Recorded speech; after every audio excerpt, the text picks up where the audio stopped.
very excited to be here and to round up day one of the conference. It's been such an exciting day of networking and learning, and we think it's such an important way to end the conference talking about patients. As Sheila said, my name is Morenike Akinyemi. I'm a senior manager within stakeholder engagement at Canada Health Infoway. And we've had a lot of conversations today.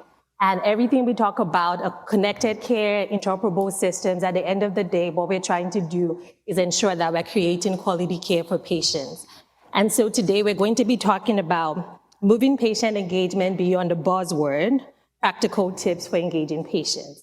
So we'll focus on what are the tangible things that we can do to ensure that we're carrying patients along on this journey, and they're helping to drive towards a modernized healthcare system.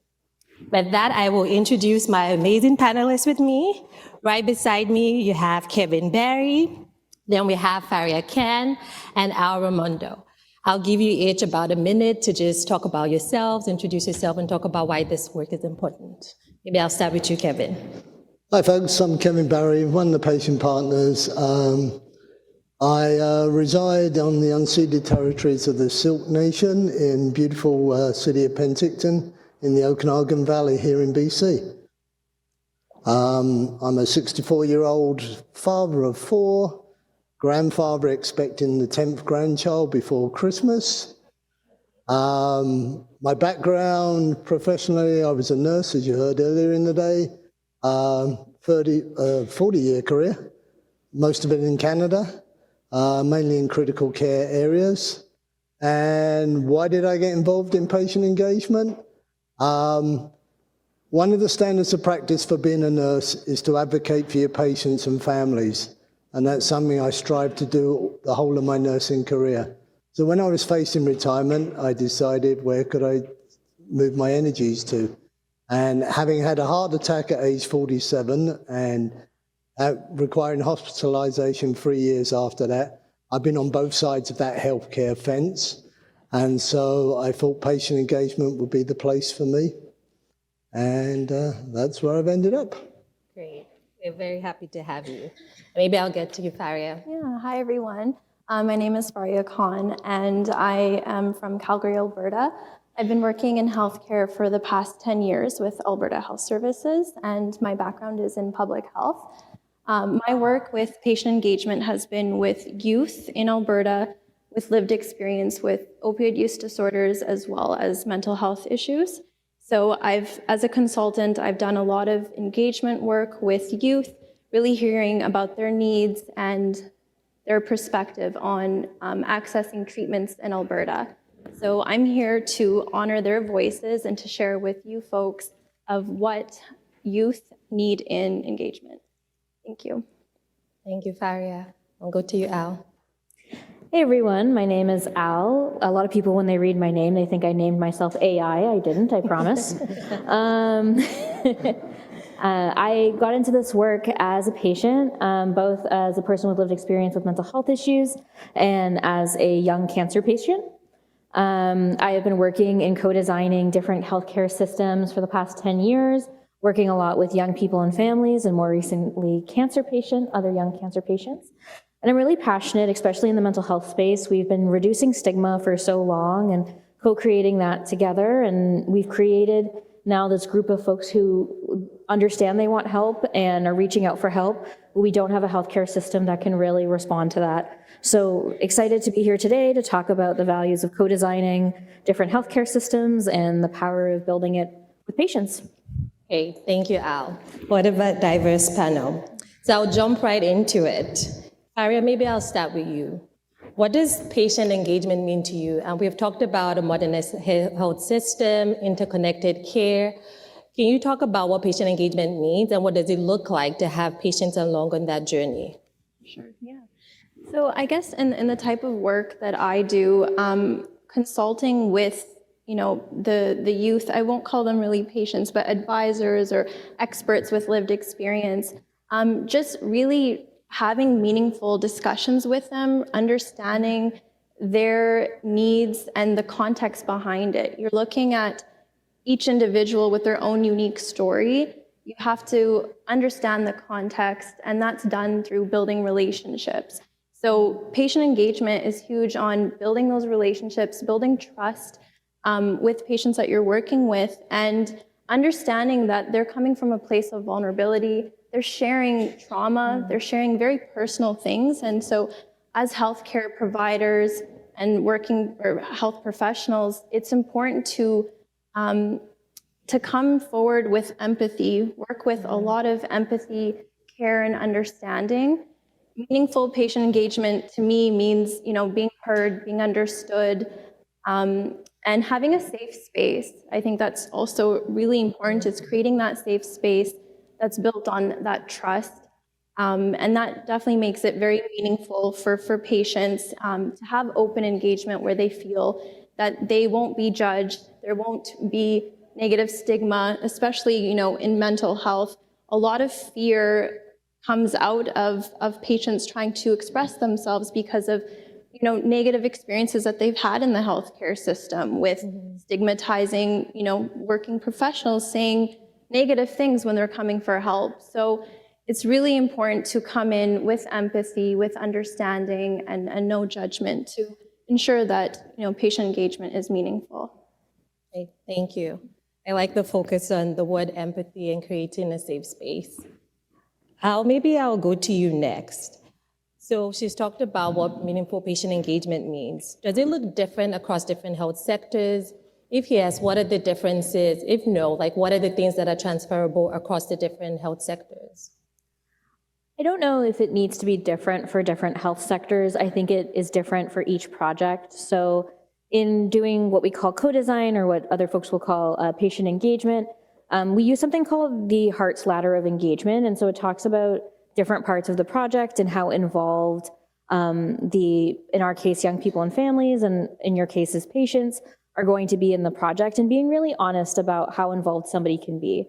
If a whole bunch of decisions have been made and you're just doing a couple advisory groups or focus groups near the end of a project, then being really honest that that is the level of engagement that is available. I think sometimes what happens is people get really excited about involving patients and think they're going to be able to involve them and do co-design from the very beginning, and they'll be involved in everywhere, and then funders speak up, or they don't realize they haven't done a lot of work to make sure the other stakeholders are bought on to having patients engaged in this way. And so I think for each project that happens, there's a different level of engagement, and we have to be really honest with that. But I will say the conversations I have as a cancer patient about what is making it hard for me to show up for my cancer care is the exact same conversations I had as somebody with depression about what's making it hard for me to show up to my therapy appointments.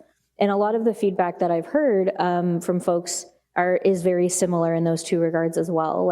And it's just little things you wouldn't know if you weren't engaging patients. We were wondering, for the app that I created with Foundry, we were wondering why so many folks were having trouble finding where our drop-in services were on the application. And we found out it was because we named it walk-in, and you're naming it walk-in while there's all these young people and family members sitting in their homes in their pajamas trying to find a counseling appointment, walking nowhere. And just that little level of confusion created it. So for me, I think there's opportunity in every different health sector to engage patients, and it's something that we definitely should do, because if we don't engage them, we could be pushing them away in ways we don't even know. Thanks, Al. I like the piece around being honest and also creating the right expectations, right? Because when the patient partner comes on, sometimes they think they're able to influence decision-making, but maybe what you're looking for is advisory. And I think an important thing as well is we all get really busy. Sometimes it's just checking the box. But sometimes we go down the road and then realize, because we did not include patients right up front, we're having to backtrack and rework. So I think a lot of times it's good to critically think about how are we including that perspective up front. It might take some time, but probably will save you time down the road. Absolutely. Always including somebody from the beginning will be able to hear from you. I've definitely taken pieces of technology to youth groups, to family groups, to patient groups, and just heard that in its current state, it's just a no. They would just not use it, despite the benefits that it has for their care providers, despite the benefits, it just ends up being a no. And so that's the risk you run when you don't involve patients from the beginning, is that you may get to that what you think is the little bow on top for the work that you're doing, and the patients just say, I would never use this. And so it's really important to do it from the beginning and do it meaningfully, and so that you know that what you're investing and what you're building is something that people are actually going to use. Thank you, Al. So moving to the next question, and Kevin, I'll go to you. What are some barriers to effective patient engagement that organizations unintentionally put in place? I think there's a number of barriers. Probably most of them could be grouped under the title of use of language.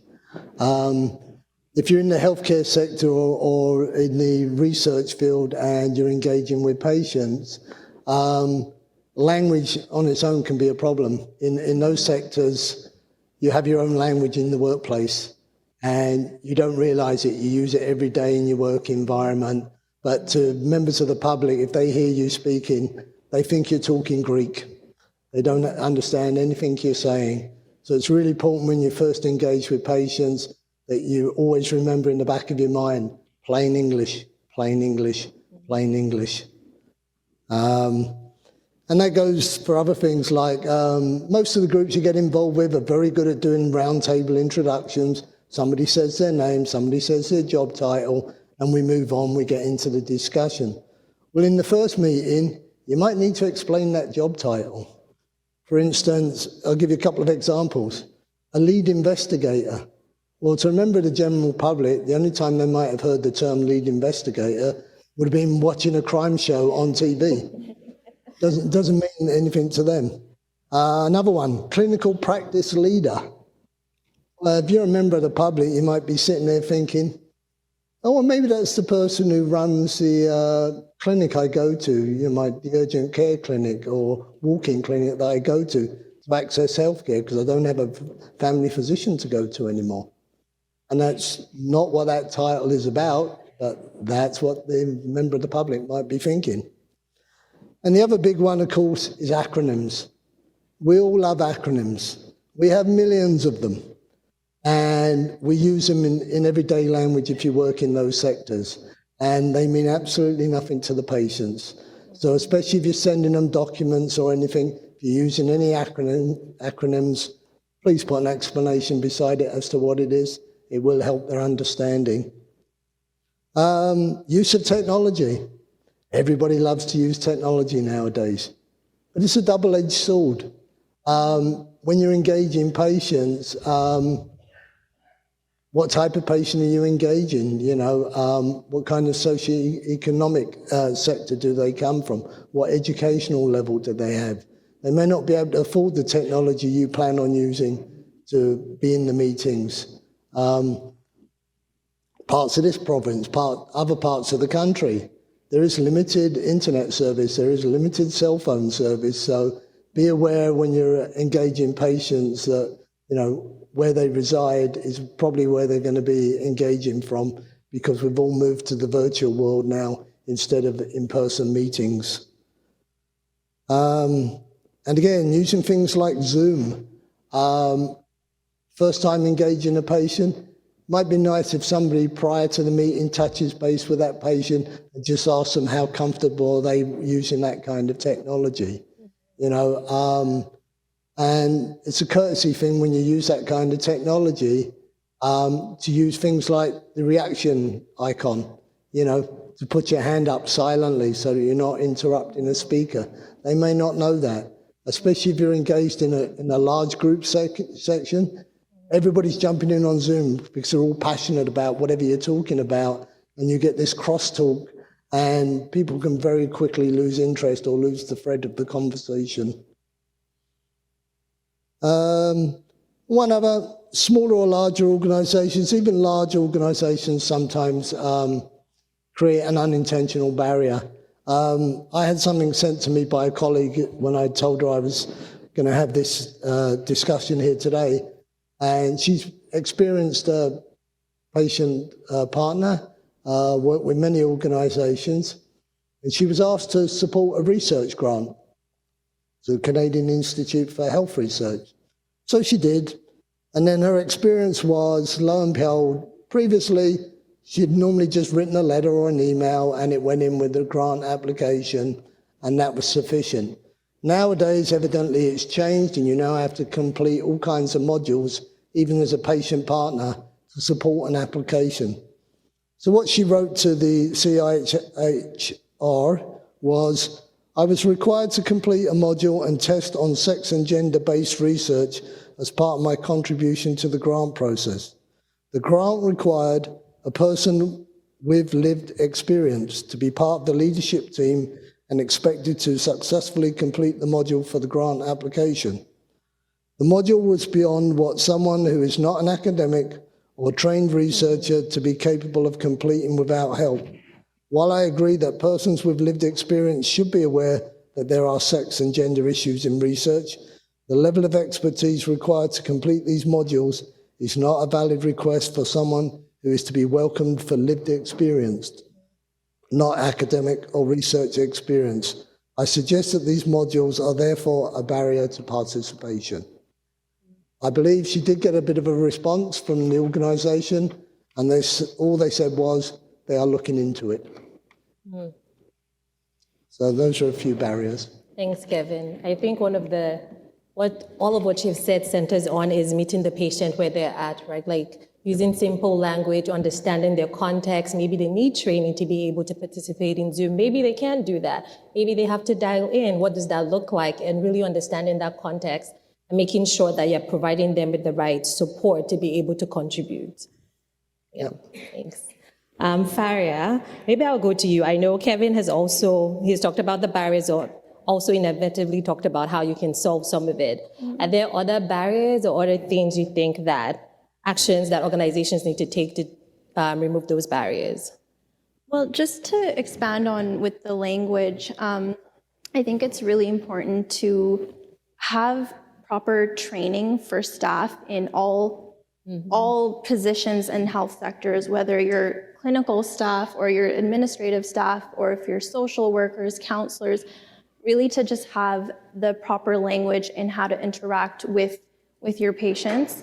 So understanding, like for example, I work with youth, so having youth-friendly language is also very important. If you're working with older individuals, then using appropriate language. If you have people that are refugees, newcomers, understanding that, if English is not their first language, then how do we adapt so that we can address health equity in health literacy, ensuring that everyone understands what's going on in these engagements with their interactions. So it's super important to have proper training in the language, making sure it's age-friendly, culturally sensitive, and inclusive, and also just not stigmatizing. I can't put any more emphasis on that. It's just ensuring that people don't feel marginalized through these interactions. They don't feel less than. And just understanding that language is like technology, it's constantly evolving. So keeping up with the times, understanding it's changing, and that can also be done just through conversation. If you're not getting trained in the language, then just having conversations with your patients, and naturally you'll understand how to converse with them. And again, that takes time and building relationships. And then in terms of the second barrier of technology, and how Kevin and I agreed that it is a double-edged sword. In some cases it is a solution, in some cases it's a barrier. So obviously when COVID hit, my patient engagement did have to transition to Zoom completely. And again, working with youth, they loved it. They love technology. They love going on Zoom, turning off their camera, and that was their engagement. But it worked for them. They would use the chat box.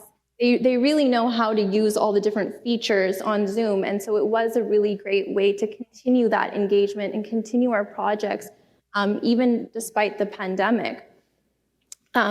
Also, just taking into consideration smaller communities, rural areas where people don't have access to technology, we partnered with organizations who were able to send laptops and tablets to those youth who did not have access to technology. So seeing how to leverage different partnerships, finding local community partners so that we can bring technology to people in need. Another example was we had we worked with a clinic in a rural town, and they were able to actually bring youth there to use computers. They had them all spaced out 6 feet and, following all the COVID protocol, but also letting the youth come there to use their computers so that we can continue engagement. So just finding kind of, different accommodations with your community partners is a great way to overcome certain barriers. Yeah. Thanks, Barry. I think what you just said now leads well into my next question. And this is for you, Al. How can we engage with our most vulnerable communities to ensure that we're bringing all voices, including those that are otherwise underrepresented, to the table? I think one of the things that I really heard from the other panelists' answers and I just want to pull it out and say it explicitly, is you have to work with your patients to figure out how they want to work with you. And so, and a lot of these pre-prep is really awesome, but also you have to make sure you're, engaging them, asking them questions about how you can best support them. And I'll give an example. Someone at one point put together this course that every patient had to take to be able to engage with them. And I think at that point they had maybe asked me to take the same course 5 to 6 different times.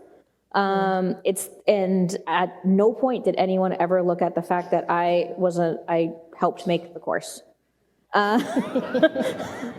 And so I think you can prepare. There's a lot of great tips here about how to prepare to engage with patients, but I really think we have to ask folks how they want to be involved, how often they want to be involved, and be constantly reassessing. Mind Your Mind has a resource called the Youth Engagement Smoothie, and basically the concept is every time you do an engagement, you assess how that went, what went well, what wouldn't you put in next time, what do you want to start experimenting with, and kind of continue to work on it as time goes on. In terms of our most vulnerable young people and most vulnerable patients, I think that conversation just needs to happen to understand why haven't they been at the table so far? What has been an issue or a barrier getting them to the table thus far? And one of the things that the other panelists didn't talk about that I think as somebody co-designing pieces of technology is really important to me is paying them.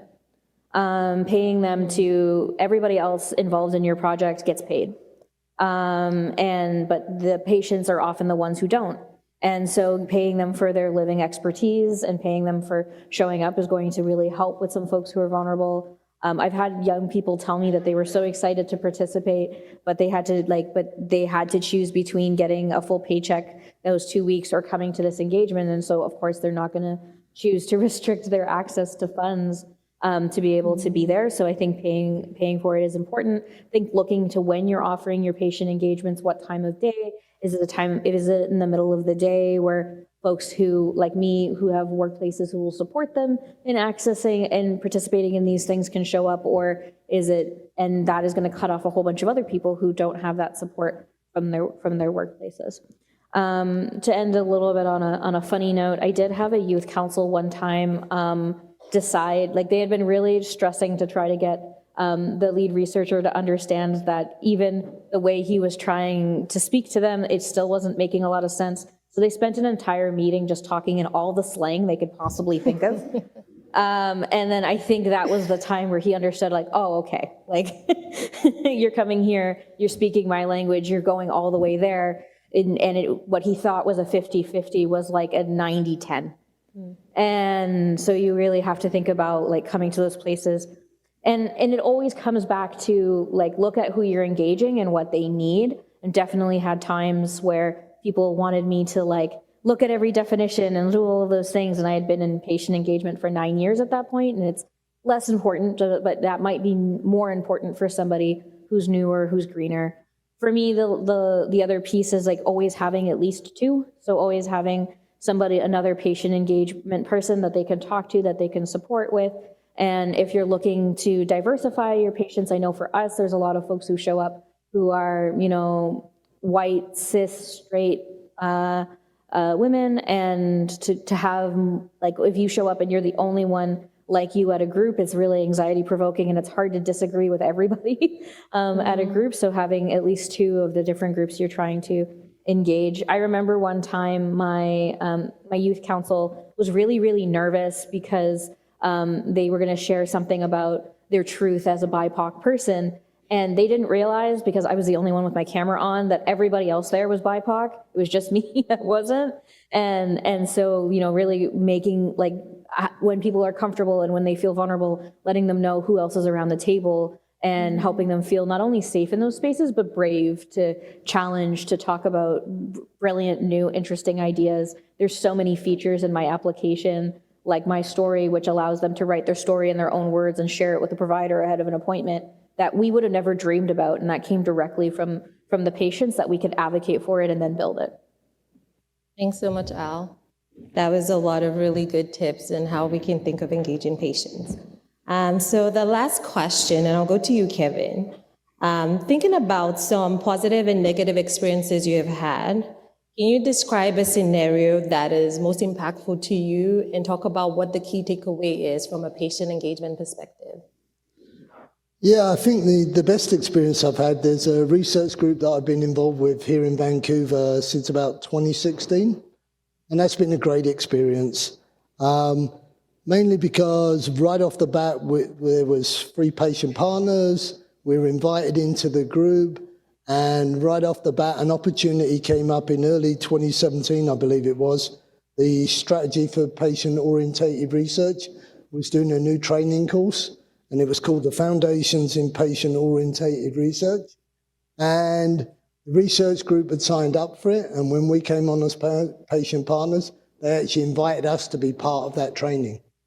We did a 2 or 3 day workshop, can't remember now, but anyway, workshop. So by the end of that workshop, I felt I knew the research team really well, and we related to each other just on a personable level, just by having that lot of face-to-face interaction. The other things that are good about that experience, the communication.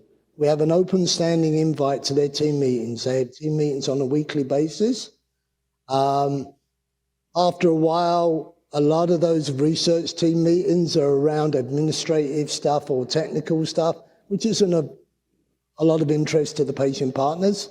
So we suggested to them that maybe once a month they have a half-hour slot in that time meeting where we can join in and talk about our concerns, anything we want to bring to the table. So we still have the open invite to come to the weekly meeting, but once a month there is time set aside for us, the patient partners, to talk about what concerns we have around the project.